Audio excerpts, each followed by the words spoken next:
Good afternoon, and thank you for joining us. I'm John Posey, Director of Research at East West Gateway, and today we'll be hearing from two expert panels to discuss the recently released 2020 census data. First, we'll be hearing from two of our region's most distinguished professors, and then we'll hear an expert panel consisting of individuals from the municipal and nonprofit sector. But first, my colleague Mary Rocchio has a few observations to frame the discussion. So Mary. Thank you, John. I'm just going to go ahead and share my screen here. Welcome everybody. Thank you for joining us. I'm just going to start off today by going a little bit over some of the overview of the census, 2020 Census Bureau, then also a little bit of information about the race data specifically that our panelists will really be discussing more fully. The U.S. Census Bureau conducts a count of the U.S. population every 10 years. The decennial census gives us information on how many people reside in the United States and where they live, as well as the race and age of the population, and some information about housing in the country. The primary purpose of the census is to determine how the seats in the House of Representatives will be divided among the states, but the data is used for many other purposes as well. At East West Gateway, we use the census data in our planning process. This upcoming year, we're excited. We're specifically using information from the decennial census, including the data on race, along with community input and other data to complete an equity analysis of the historical allocation of transportation dollars. Our panelists in the second half of the session today are going to talk about how they use the data locally in municipal government, nonprofit programming, and regional planning. For the United States, the census shows us the population is not growing as fast as in previous decades. This graph shows us the population change for each decade between 1920 and 2020. The last column indicates the 7.4% increase in population over the last decade, which is the smallest increase since the 1930s. The growth that is occurring in the country is mostly in metropolitan areas. 312 of the 384 US metro areas experienced increases in population from 2010 to 2020. Population growth was highest in the southern part of the country with a 10.2% increase. It was lowest here in the Midwest with a 3.1% increase in population. St. Louis is one of those metro regions that saw population growth, but not as much as many of the other large metropolitan regions. This table shows the percent change in population from 2010 to 2020 for the 50 most populous regions in the country. You can see St. Louis highlighted in orange toward the bottom of the table with a 1.2% increase. This was one of the smallest increases among these regions. Also on the table, you can see the United States highlighted in dark purple with that 7.4% increase in population. And the light purple highlights our Midwest peer regions. These regions are mostly on the bottom half of the table with relatively low growth rates. This table also ranks the same regions based on the 2020 population. St. Louis ranks as the 21st most populous region with 2.8 million people. In 2010, the region did rank as the 18th most populous region, but Tampa, Baltimore, and Denver had lower population than St. Louis in 2010, had higher population growth, and passed us up and bumped us down to the 21st most populous region in the country. Now I'm going to switch gears a little and talk more about the race data, and this is just kind of some background of the race data that will be important to the conversations that we have for the rest of the session. You may have heard news stories about how the racial makeup of the country, as well as some of the counties in our region, changed dramatically over the last decade. The census data does show increases in racial diversity, but the changes are not due solely to demographic changes. There are three main factors contributing to change in the race data. The first factor is that actual change in demographics. This is the change that we're most likely interested in when we're looking at the change from year to year. This change is due to multiracial births, immigration, and changing birth and death rates among people of different races. This change is included in the data, but it is intertwined with the other two factors. The second factor is how people self-identify changes over time. There are many reasons why someone might change what race or ethnicity with which they identify. One reason someone might change how they respond is the census provided categories do not fully capture how they self-identify. In 2020, there were 2 ethnic categories, 6 race categories, and a number of ways to categorize the data. Yet about half of adults still do not think the census provided categories do a great job of capturing their race and ethnicity. I'm going to take this opportunity to go into these categories in more detail. It's a little messy, but stick with me. We'll be referencing these categories throughout the presentations and discussion today. On the 2020 census form, there are 2 questions relevant to race and ethnicity. The first question asks about Hispanic origin and places people in one of 2 categories. In the St. Louis MSA, 96% of the population is not Hispanic. The second question asked about race. For this one, people can select any one or all 6 of these options listed as A through F here. This figure shows the not Hispanic population by race for the St. Louis MSA for 2020. We could do the same breakdown for the Hispanic population by race. For sake of time, I'm going to focus on the larger population group. The 6 race options are at the bottom of the figure. For each one, there are 3 columns. If a person selects one race, they are in the race alone group, represented by the purple columns. If they choose more than one race, they are counted in the orange columns for each of the races they choose. This is the multiracial population. Lastly, the gray columns combine the 2 groups and show the number of people that identify as at least partially of each race. This is a little bit confusing, but I'll come back to these categories in a moment. First, I'm going to talk about the third factor and the changes in the race data.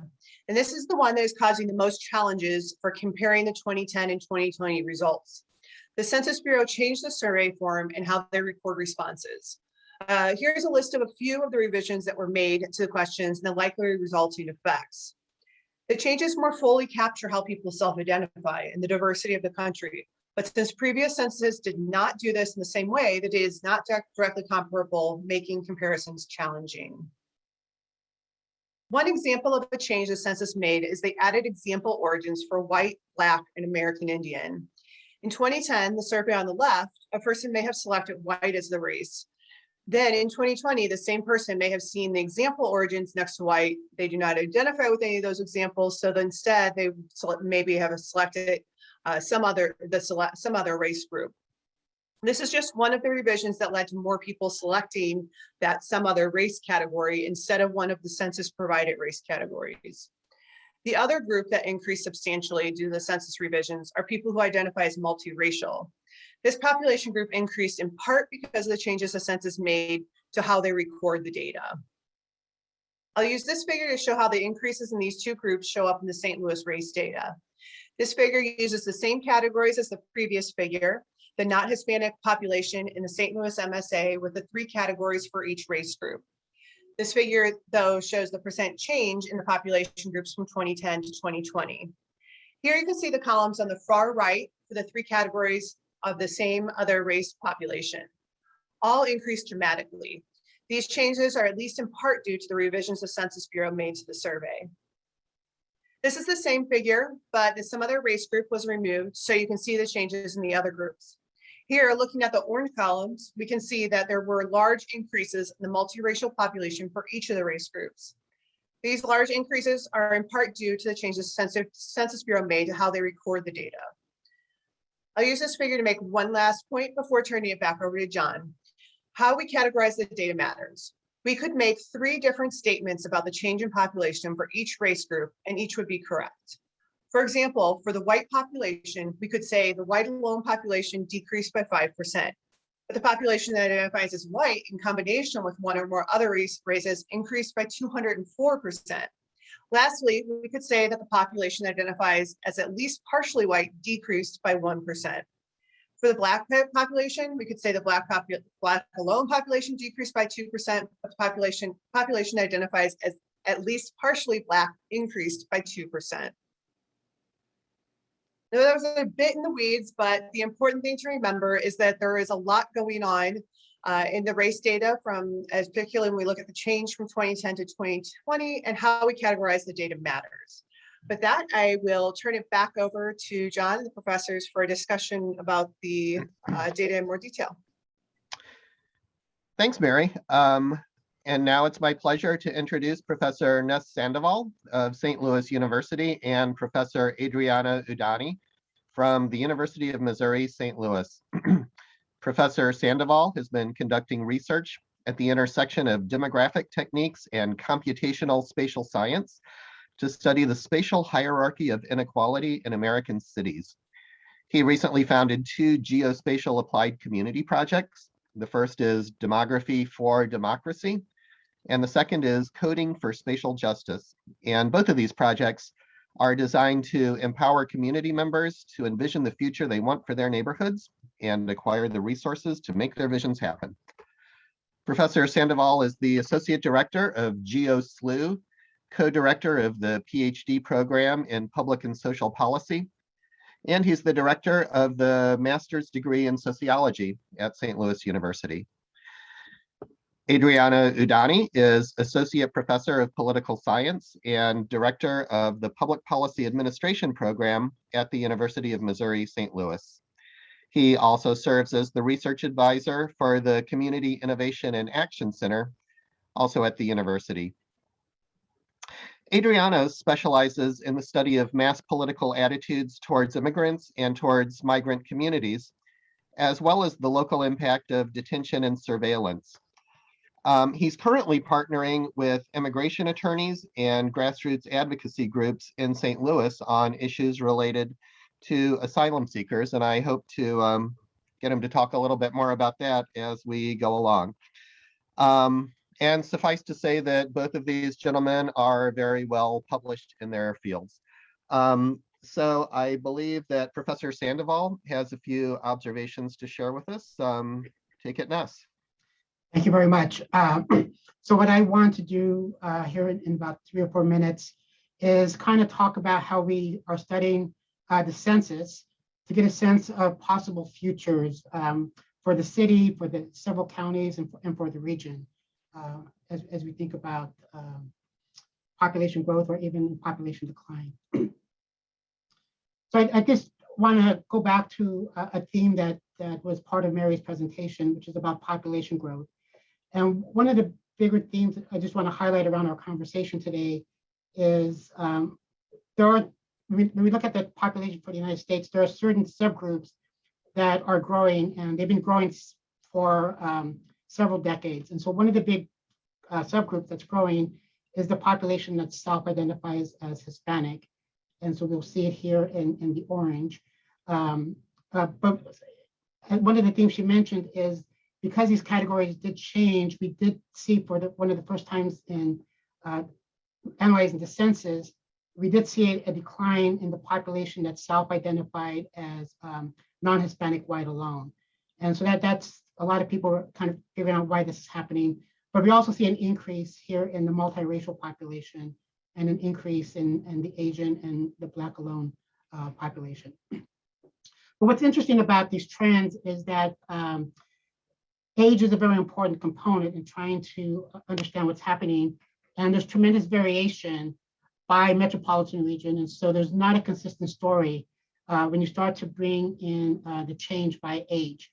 And so we see here, when we look at 18 and plus, every population actually experienced an increase from 2010 to 2020. And that includes the white alone population. So 100% of the decline in the white alone population is actually under whites whites under the age of 18. So that's an important point, but that's not true for every metropolitan region. And so we'll see that's not true for the St. Louis metropolitan region here. Another point that when we look at our population models and kind of projecting what potential futures look like, we can see that the 51% of the population growth was from Latinos. And if we look at the top 50 metro regions, in terms of absolute numbers, we can see that the Latino population outgrew the white population in 46 of those metropolitan regions.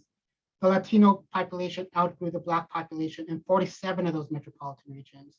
And the Latino population outgrew the Asian population in 41% of those regions. And so when we look at population growth in general, one of the key components of that population growth is making sure that you have a growing Latino population in your region.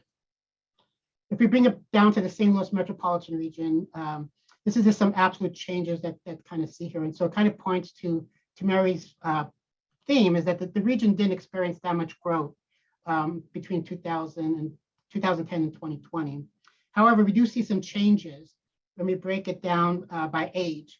And so here for the 18 and over, we did see a change, a negative decline in the white alone non-Hispanic population. But we also see that the under 18 experienced a decline of 65,000 residents, as well as the Black population seeing a decline in the under 18 population. And so this is something that we want to keep an eye on because St. Louis is one of the regions that did experience an overall decline in the non-Hispanic Black population. But we can see most of that decline is coming from under 18. This kind of indicates that we're kind of losing Black families that are relocating to other parts of the United States. Then I have one last chart here where we do break this down by municipality. And so we have three cities, and these are, I'm just select the largest select cities on the Missouri side of the St. Louis MSA. We have three cities that experienced a positive increase in all of our racial groups. That's Rensselaer, O'Fallon, and St. Peter's. However, we see that when we get to the other cities, St. Charles, Chesterfield, Kirkwood, these cities all experienced a decline in the white population. We have some cities that experienced a decline in the Black population, for example, Kirkwood, Webster Groves, Wildwood University City in St. Louis. And then we see here the Asian population grew in all of these cities, and the two or more races grew in all these cities. So this is kind of, the theme here is that when you start to break this down by the municipality level, you see tremendous demographic differences in terms of who's moving in, who's moving out, and what explains the changes that may be different from the region and at the county level. And so with that, I'll turn it over to Adriana. Take it, Adriana. All right, 1 second. Let me just get set here. Okay. Hi. Thanks, Ness and Mary, for great presentations, as always. Thanks to John for the kind introduction. What I would like to spend my time doing today is building upon the census results and focus on people's attitudes and perceptions towards what's going on in our country. That is, in the United States, what do people think about their own identities as well as others' identities? And secondly, why is this important to understand people's experiences in the United States, as well as what does this matter for political representation? So to answer these questions, I want to draw upon the collaborative multiracial post-election survey, which is a unique and novel national survey of voters and non-voters on political and social issues. The CMPS is currently housed at the University of California, Los Angeles. Beginning in 2016, the CMPS is conducted via the internet, administered in multiple languages, and is one of the very few surveys, at least in political science, that includes enough respondents to do a cross-racial group analyses in public opinion. So the 2020 survey comprises nearly 15,000 respondents, of which 3,000 are white, 4,000 are Latino, 4,000 are Black, and a little over 3,900 are Asian American Pacific Islanders. 24% are born outside of the United States. Respondents come from all different states, and a majority of respondents elected to take the survey in English, but others also elected to take it in Spanish, Chinese, Korean, Vietnamese, and Arabic. So as you can tell and note from Nessa's and Mary's great presentations, this idea about multiracial identity is an important category to pay attention to as the US becomes more racially diverse in different ways. But what I wanted to build upon is showing the extent to which people identify as multiracial and how that might play out in the 2020 census. So here on this first slide, I show the percentage of people who identify as multiracial across the census category that they chose in the 2020 census, as Mary talked about. And so a couple of observations here. First, the results clearly show that fewer percentages of Black people, whites, and Asians identify as multiracial.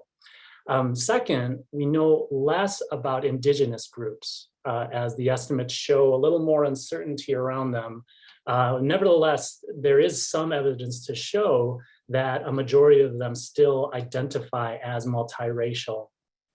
There are two categories I want to point out here. First, those who did not complete the 2020 census. And so using survey weights of the CMPS, the results suggest that a third of people who did not complete the census identify as multiracial. And the second category I'd like to bring to attention are those who chose the category some other race, right? A majority of these responses are those who identify as Latino. So based on the CMPS survey, about 43% of those who identify as Hispanic or Latino consider themselves as mixed race or multiracial. And so when we dig a little deeper, we can see how this multiracial identity is generational. So here is a graph of the percentage of all respondents who identify as multiracial across age categories, going from the oldest at the bottom to the youngest at the top. And so clearly identifying as multiracial is associated with younger people. When we look at Latinos and Latinas indicated in orange on this next slide, we also find a similar pattern where younger people identify as having multiple racial identities. However, what I wanted to show is that Latinos are also distinct compared to different respondents, indicated in gray. Across all age categories, right, the data show a larger percentage of Latinos who identify with multiple races. So to this point, I've discussed racial categories in the sort of traditional sense of how people self-identify. Another way to approach racial identity in studies is to think about the racial identities and the categories that people feel that are put onto them based on solely how they look. So in the CMPS survey, people were asked the following question: if they were walking down the street, what race other Americans who don't know them personally would assume that they are based on their looks? So on the bottom of the graph, I put the respondents' self-identified race, and then the different colors and hues in each bar are the racial groups that respondents feel others see. So what this shows is that white respondents overwhelmingly think that other people think that they are white. Black respondents overwhelmingly think that other people think that they are Black. The results for Asian Americans and Pacific Islanders and Latinos show a little something different. Asian Americans and Pacific Islanders exhibit the most variation in terms of what they think other people see. And then looking at Latinos, about a fourth of Latinos think that others think that they are white. And so thinking about the prior slides that Ness and Mary presented, I think this gives you a fuller picture of how complicated these categories, as Mary says, how this matters in terms of how we categorize data as well as how people feel. So why I think this matters, right, on the basic level is the CMPS, along with other national surveys, just show a larger percentage of the public feel that they are unfairly treated based on their identities, which mostly involve their race, ethnicity, as well as skin tone. So 64% said their racial background, ethnicity, they were treated for unfair treatment, skin color 54%, their gender 31%, other identities, sexuality and sexual orientation at 12%, immigration status, as well as an accent, regardless of whether this person had one or not, is 20%. The other reason why I think this matters in terms of why identity matters for our discussions is for representation, right? That is, do our representative institutions look like the people they govern? Descriptive representation in political science is shown to matter for political participation, political efficacy, and trust, all of which are important for democratic politics. And so here I show groups of columns organized by race, respondent race. And so the colors and the heights of each bar indicate the percentage of respondents who feel a particular group is underrepresented in US politics. So across all four racial groups, there's a small percentage of respondents who feel that whites are underrepresented in US politics. And the results do show that a larger percent of whites feel that Latinos, Blacks, and Asians are underrepresented. However, when we compare whites across to other respondents, the results clearly show that fewer whites, relatively speaking, believe that racially minoritized groups are underrepresented in US politics. So this is all to say that, well, actually, the other thing that I want to point out is compared to whites, right, a larger proportion of Latinos, Blacks, and Asians feel that their own racial group is underrepresented. And so this is all to say that racial identity matters, not only for the census, but also for democratic politics. How someone identifies will likely influence how they feel represented in US politics. And I think this poses a challenge for political leaders, community stakeholders, teachers and researchers, especially as the number of people who identify across multiple racial categories is increasing over time, at least in terms of the categories that we are using in the census. And with that, I'm going to hand it back to John. Thanks for your time. Well, thank you both so much for those observations.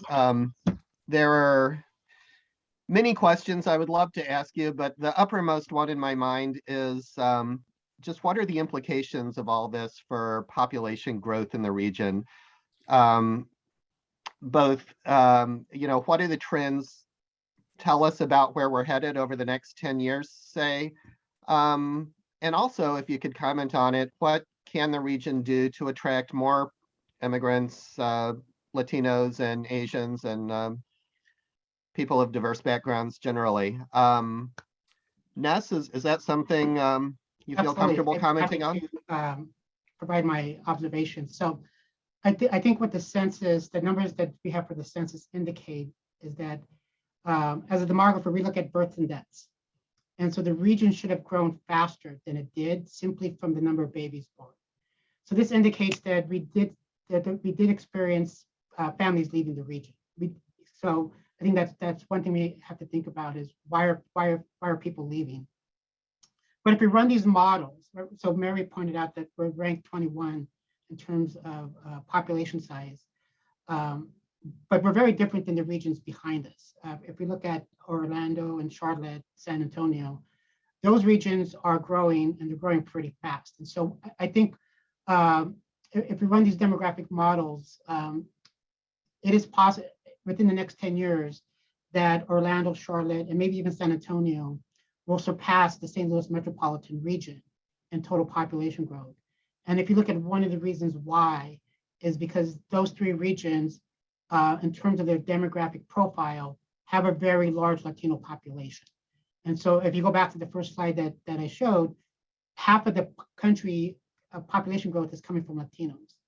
And so these three regions are growing precisely because they have a very large Latino population. But then there are regions that are also growing. Portland, Sacramento, Austin, Las Vegas. They may not surpass St. Louis by 2030, but if the trends continue by 2040, they will probably surpass St. Louis. Now, I'm not saying it's all doom and gloom, because St. Louis has a region, has opportunity to encourage populations that are growing, Asians and Latinos, to move to the region. And so there has to be, I see, you have to be intentional as a region to go out and look at these regions that are growing extremely fast. Houston is one region, Dallas is another region. Thinking about how do you keep your population staying here? So why are white families leaving? Why are Black families leaving? What are the reasons that's happening? What can you do to retain these populations? And so I think that if you sit back and have a laissez-faire attitude and say, well, that's what it is, St. Louis is going to continue to drop in terms of total population, the region, and it's simply in the demographic profile of how the age structure of the populations in these other regions and why they're growing. Thanks. Adriana, I'd like you to just build on that. And I have a naive question, but I'm going to ask it anyway. Why are there so few Latinos in St. Louis? Is it for historical reasons? Do we not produce the sort of jobs? Or if you can, what can we do to attract more people of diverse backgrounds? Yeah, I'm going to address the second question Okay. first, and then maybe lay into the first. Maybe my second answer will answer the first question. But Okay.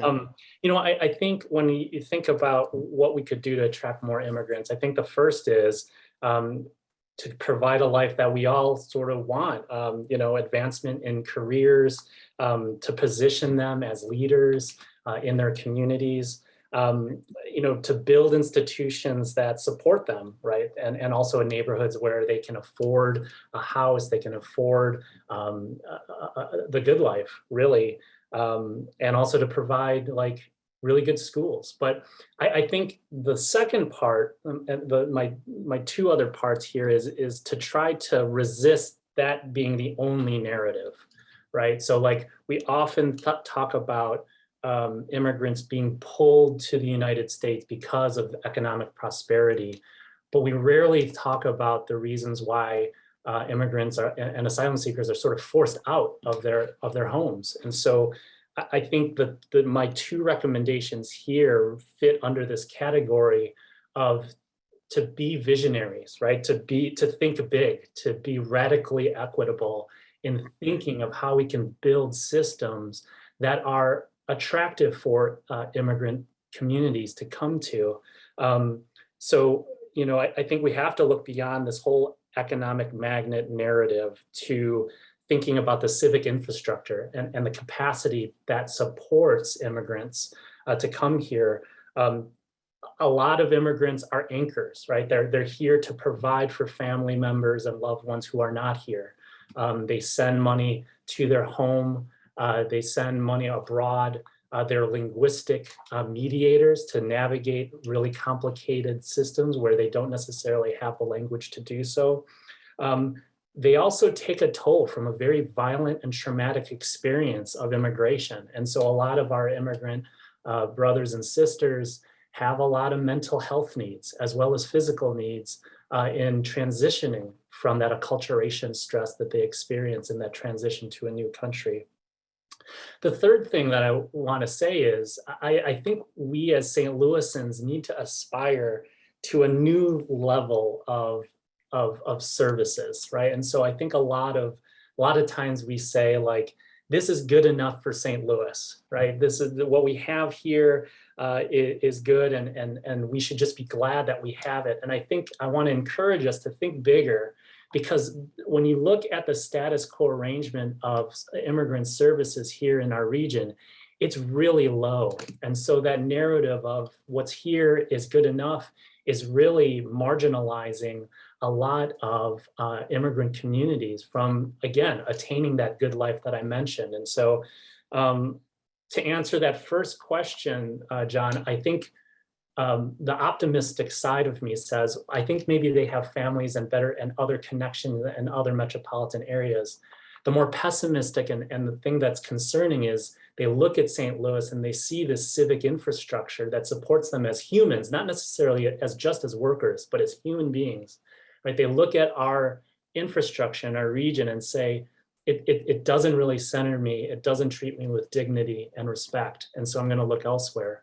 But like I said, I think we have a lot of potential to create these spaces in which a lot of immigrants feel that they can make moves and call a home here.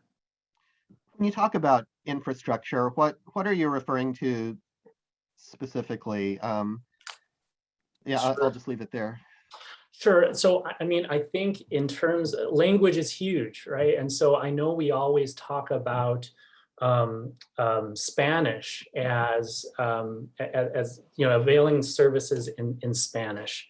But there are a lot of Latinos who don't speak Spanish, but they're expected to speak Spanish. So a lot of Mayan speakers and indigenous groups from Central America, right? Like I forget, in 2018, 2019, there was a mass group of Central Americans who arrived at the US border, and border agents expected them to speak Spanish, and no one spoke Mayan. But yet they were charged to, or expected to, conduct these credible fear interviews in Spanish, not in their native tongue. And so these are like legally consequential questions to answer.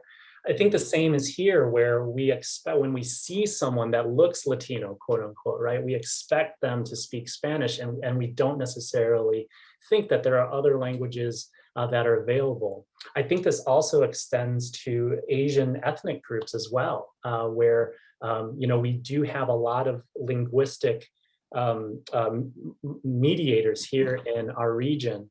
And thank God we do. It's just that when they're in public transportation, when they're in public buildings, when they're in court, right? The question in terms of infrastructure is, do they have the personnel to help that person resolve some legally consequential decisions to be made? Great, thanks.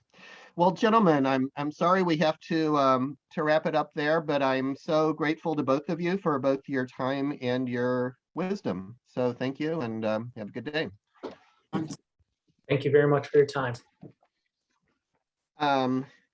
And next we will turn to an expert panel from the municipal and nonprofit sector. But Mary again has a few observations to help us interpret the data a little more. So I'll turn it back to Mary. Thank you, John. Thank you, Ness and Adriano. That was a great conversation. Before the second panel, I just wanted to provide a little bit more data specific to the St. Louis region. Ness already started us off with this, so that was great. But first, I want to take a quick note about geography. This map shows the 15 county metropolitan statistical area. That's the geography I used previously, and it's what we use to compare to other metropolitan regions because it's consistently defined across the United States. For the next couple of slides, I'll focus on the counties in purple here. This is the East-West Gateway planning area. It just gives us kind of a smaller group of counties to talk more specifically about what's going on in the St. Louis region. This map shows population change from 2010 to 2020. Each green dot represents a net increase of 20 people, and each red dot represents a net loss of 20 people. Mostly what we see here is similar to what we have seen for at least the last 20 years. We've seen rapid population growth in the outer parts of the region, particularly in St. Charles County, and population decline in the central portion of the region. There were also a couple of changes in previous trends. In the last decade, we saw more population growth in the suburbs inside the Interstate 270 loop, as well as increases in the central corridor and some of the neighborhoods in the city of St. Louis. This figure shows the percent change in population for each decade from 1950 through 2020 for each of the county level jurisdictions in the St. Louis region.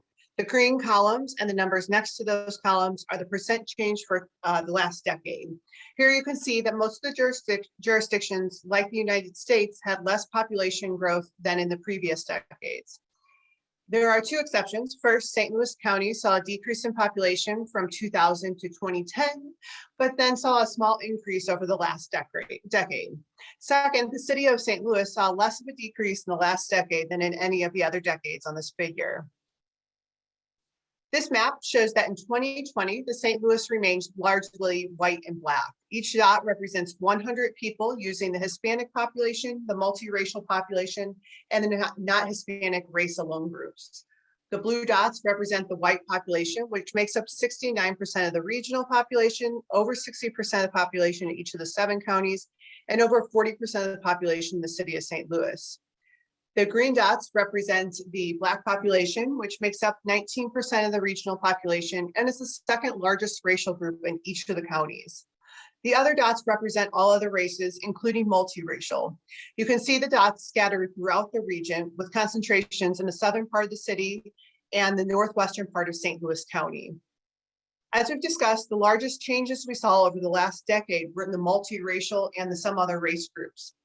These are combined on this map and are shown in the red colored dots. Even with the increases in 2020, these groups make up about 5% of the population. It's a little bit hard to see the dots on this map, but they are scattered throughout the region. Some other notable changes regarding race in the region over the last decade were decreases in the Black alone population in the city of St. Louis and St. Clair County, and the white alone population decreased in all of the counties except Monroe and St. Charles counties. although some of these changes are due to those census survey revisions that I was talking about earlier. So with that, I will turn it back over to John and our panel of local representatives to hear more about how this data is used locally. Great, thanks, Mary. And now it's my pleasure to introduce three area experts. John Cruz joined the city of Crestwood in May of 2021 as the city planner. He is responsible for planning, zoning, and economic development in the city. He provides technical assistance to property owners, developers, architects, and businesses on achieving their development goals in Crestwood. In addition, John also teaches a course on geographic information systems at Washington University at the Brown School of Social Work. Formerly, John worked with Stephen Acree at Rise Community Development as the data management coordinator. He's originally from Detroit and holds a master's degree in urban planning from Wayne State. Marius Johnson Malone is Director of Strategic Initiatives and Engagement at the Center for Civic Research and Innovation. And parenthetically, I got to know him through his work on the St. Louis Regional Jobs Plan, where he held a key role in developing performance metrics for the plan. Previously, he held a variety of positions in local nonprofit and advocacy organizations, and he is a graduate of Washington University here in St. Louis. And finally, Liz Hester is the Data and Research Coordinator at Vision for Children at Risk, where she coordinates data and research functions for the agency. She has been the lead author of the last several editions of an important publication called Children of Metropolitan St. Louis Data Book. And I believe you're hard at work on your next edition now, right, Liz? She also, well, suffice to say, she is much sought after by many community organizations who turn to her for data analysis and technical assistance on issues related to child well-being, including foundations, legislators, and community organizations. So it wasn't until we booked this panel that we realized that all three of you are members of the steering committee of the Regional Data Alliance. And so, John, would you mind just taking a minute to tell us what Regional Data Alliance is and what you do? Sure, happy to do so, Dr. Posey, and thank you so much for that wonderful introduction. And thank you to everyone in the audience today for choosing to spend your afternoon with us talking about data stuff. It's always glad to hear other people are interested in learning about the work that's happening in the region. A big part of that is what is feeding into the Regional Data Alliance as an initiative housed at UMSL within the Center for Innovation and Action. And the idea is to take all these different people that are doing different data work around the St. Louis region and get them to the table and have us talking. Figure out ways that we can learn from each other, that we can collaborate with each other, that we can be in a position where we are no longer fighting against each other for the same resources, but working together to really be in a place where we can harness resources effectively and get the work done that we know this region so sorely needs done in a way that's really going to have tangible effects that benefit the people that live here, the people that are considering moving here, the businesses, the universities, everybody else who's a part of this region. We see it as a really, really important thing that we're all in a place where we can sit down at the table together, have conversations about it, and see what we can do to advance things. And the mission is to build a shared data infrastructure and support strong data actors that use quality data to improve people's lives. It doesn't cost anything to sign up and join. We look forward to having lots of conversations with people throughout the region continually about how we can make data better and easier to understand. And we're hoping that everybody who's on this call that is a data actor in some way, shape, or form will consider joining us. And I'd encourage you all to go to stldata.org to learn a lot more about what's going on. And hopefully this is the first of many conversations we'll be having about the RDA. Great, well, thanks for that, John.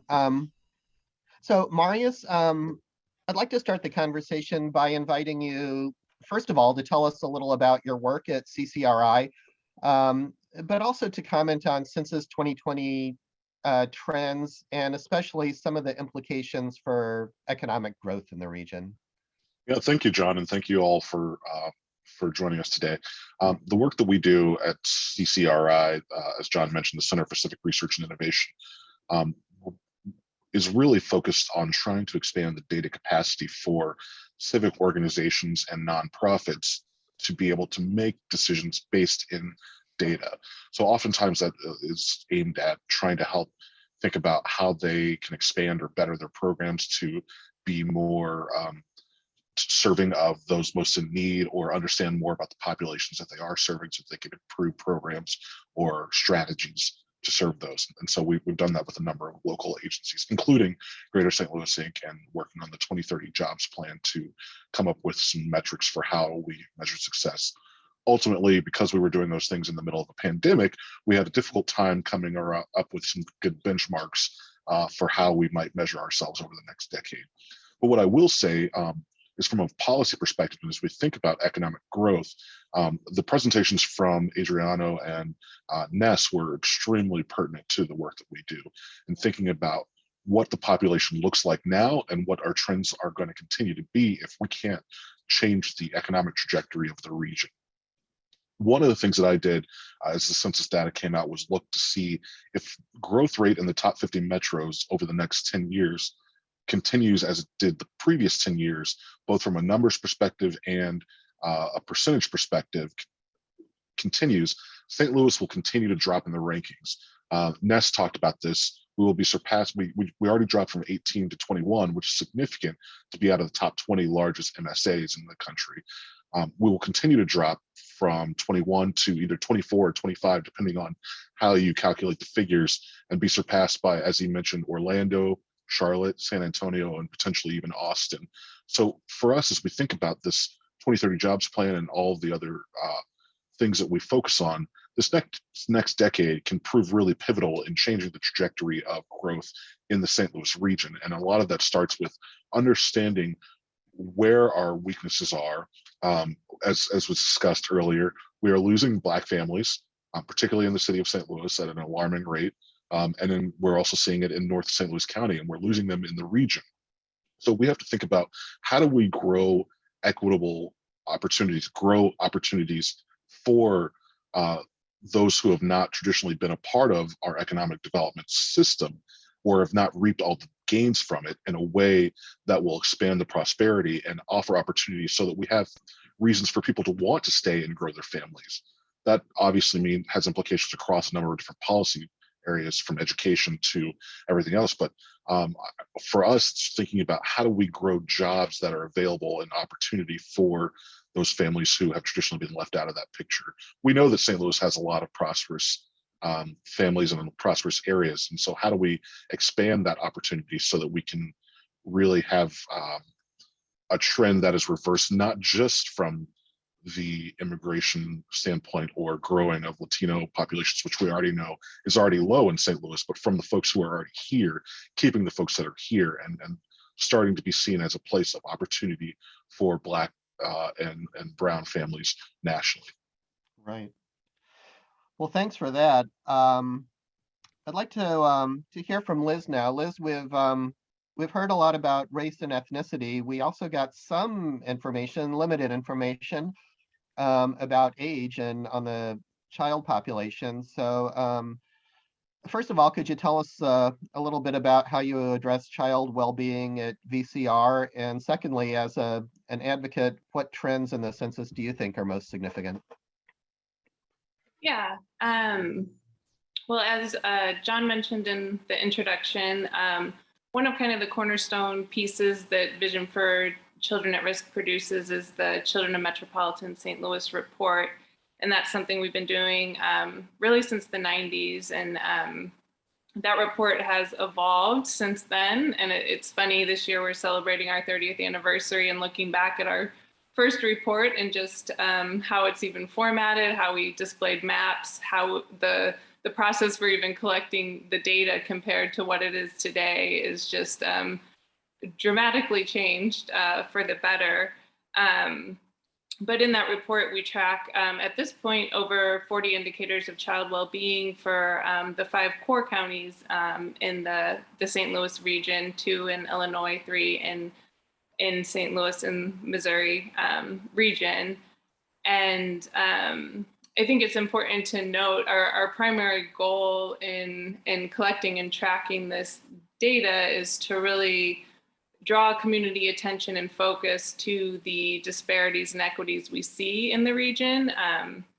and that these patterns we see are not, random or just by happenstance. They're created, they're strategic, there's history behind it, and it's the pattern we see over and over again. And I think just touching on many of the messages we've heard from the other presenters is VCR really sees that the strength, the vitality of the region is inextricably linked to the well-being of children. And our focus is by improving those outcomes, really addressing the disparities, the inequities that we see through policy, through investment, particularly for those that have historically been underserved, continue to be, that by doing those things, we will strengthen our region, that those things cannot be separated, and that's really where our focus should be, because it leads to all these other things, and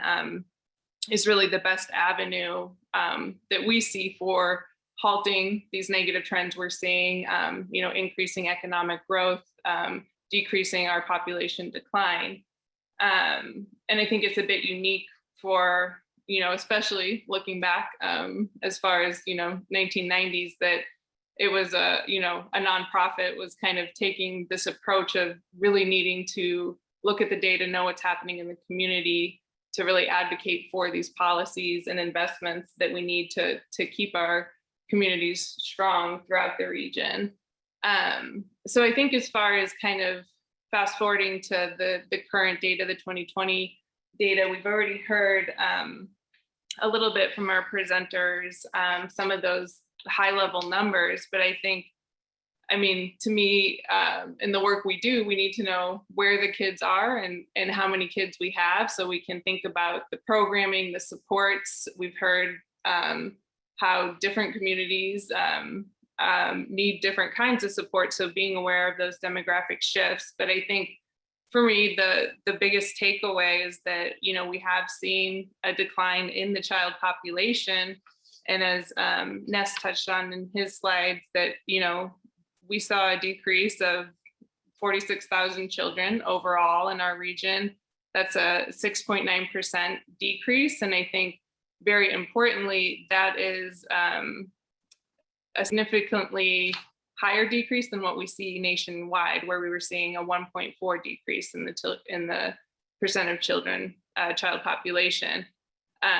So just thinking about that alone, and thinking about future growth, that I think says a lot. I think we already touched on some of those, again, some of the decreases we saw in the different groups of child population, but we saw significant decreases for the white child population, and that's non-Hispanic white alone, of 64,000 children. That's a 14.4% decrease. Black children alone, non-Hispanic, 21,000 decrease. We did see, and this fits in with what our other presenters were seeing, but increases in Hispanic children and non-Hispanic Asian children were the only places we were seeing increase, but we still have that overall decrease of children altogether. So certainly that's just kind of the, as I mentioned, we track a lot of data and keep tabs on many other things related to child well-being and those outcomes, but just knowing how many children and where they are is kind of our baseline. And I know we're running short on time, but if we need to circle back, I can give another example of how we're seeing those shifts in the city specifically. I'd like to hear that in a minute, and I'd also just like to ask you in a minute about implications for service delivery of having this decline in population. But I'd like to bring John Cruz in first. And John, you've worn a couple of different hats over the years. You were with RISE for many years working on affordable housing. Now you're in the municipal sector. So I'd just like to ask you generally, what trends do you find most significant in the 2020 census data? And what are the implications for either nonprofits or municipal governments? Yeah, absolutely. That's a great question. And I think that for the municipal partners that are on this call and friends that know other people that work in the municipal area, really challenge them to dig into the census data and don't make assumptions about the way that they think that things are just based on what they see in their communities. As we saw before, there's a lot of different questions around how race and ethnicity are asked this time around that are going to change the way the numbers look a little bit. And look at a community like the one that I work in, and we look at Crestwood and we say it's a fairly homogenous community. It's around 90% white, and it's been around 90% white for a long time. But when you look at the numbers a little bit differently, you see that the number of people in the 2020 census that identify as white or lone decreased by about 4%. We saw substantial increases of people that identify as two or more races, substantial increase in people that identify as Hispanic or Latino. That was up 42% to 2.6% of our total population. And Excuse me, John, you're talking about Crestwood, right? I'm talking specifically about Crestwood. Right, So okay, thanks. when we see these numbers in a small place like Crestwood that has a population of 12,400 people, you start to put these questions into a way of looking at it and say, well, how much of this is within the margin of error? How much of this is indicative of trends that are moving forward? And for those of us that do this work for a living and we study neighborhood change and community change, we know that it occurs gradually.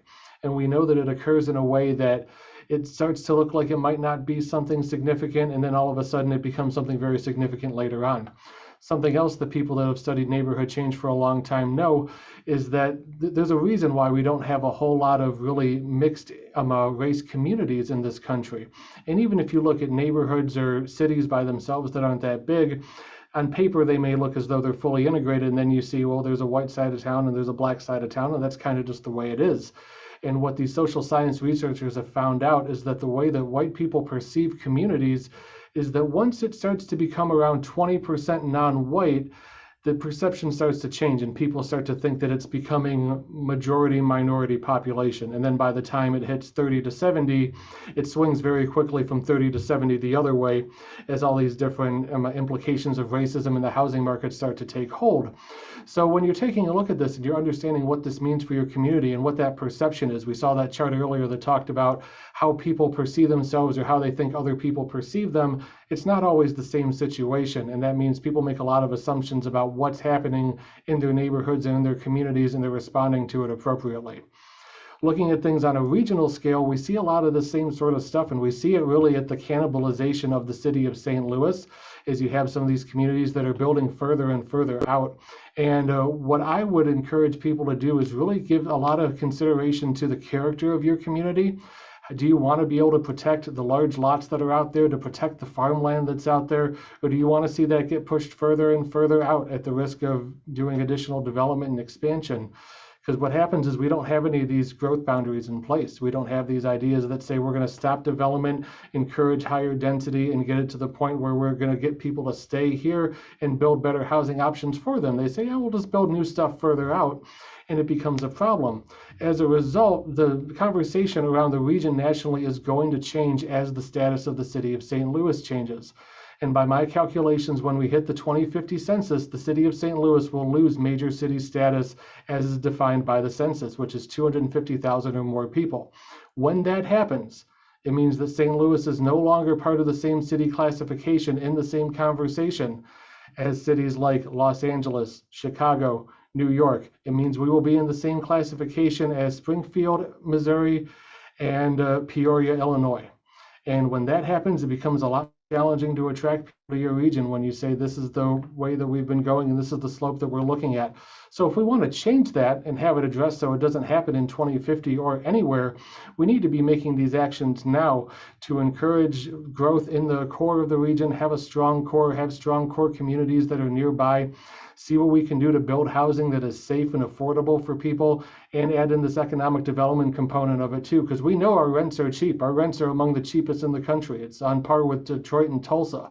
But the jobs aren't there. The people aren't making what they need to survive, even when the rents are low.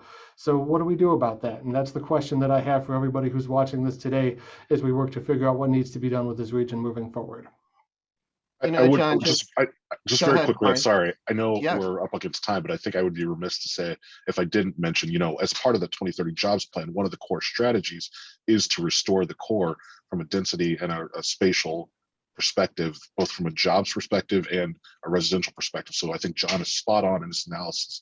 And to me, as we saw that map that Mary showed earlier about the population loss and where what we know that much of that population loss has been from Black St. Louisans in the city of St. Louis. So we have to think about what are the conditions that we could change to change that trajectory and change the quality of life and the opportunities available to those populations in the city of St. Louis, both from a housing perspective and an economic opportunity perspective. Yeah, thanks for that.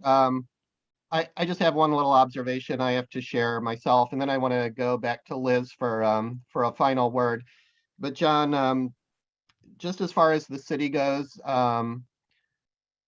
you know, I'm rarely accused of being overly optimistic, but in this case, I think I may be a little more optimistic than you, mainly because this was the smallest decline that the city's seen since the 1950s.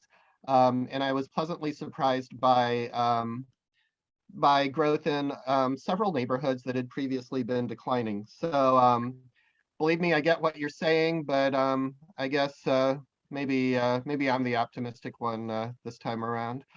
But I don't know if you want to comment on that, and then I'm going to give Liz the last word. Yeah, I think there's nothing wrong with that. I think it's a good place to be. It was encouraging to see that the decline had slowed a little bit. And as things move forward, we have a lot of challenges that have to be addressed in the housing market of the city of St. Louis, because we see a lot of people are leaving, and they're leaving because it's no longer worth it to upkeep these homes. And you have a lot of people who are reading things in these, national publications that say St. Louis is going to be a huge housing market. So they're holding on to property, and they're literally dying, waiting for the value to increase instead of allowing somebody else to rehab it or redevelop it or something like that. So we need to do a lot to encourage people to say, let's put every single parcel of land to use in the city and in the communities that are adjacent to its core. And let's try to get those supported and get those built up. I hate to cut it off, but Liz Hester, you're going to have to be the last words. Do you Sure. have any final wisdom for us? Feels like a lot of pressure to have the last word. But I think I'll just leave it with John, you touched on wanting to potentially circle back to what this means for maybe service delivery. Yeah. And I think what I would say is kind of finding the silver lining is that we were never serving all the children and families that needed supports and resources adequately. So not that we want to be losing children and families at all, but I think just thinking of it in terms of if we can keep investments up, and again, thinking of, the kind of unique opportunity we have right now with ARPA funds and potential Build Back Better and lots of money that's coming in and has potential to be used in new and different ways, potentially to serve children and families. I think there may be some silver linings there where we can set in place some things that'll really help us address these and improve outcomes for children and families, and maybe set in place things that we can continue to sustain that'll help us grow and really strengthen as a region. Great, thanks, Liz. Again, I'm so grateful to all three of you, all five of you, for taking time out of your afternoon to join us. And with that, I'll bring it to a close. Thank you and have a good day. Thank you.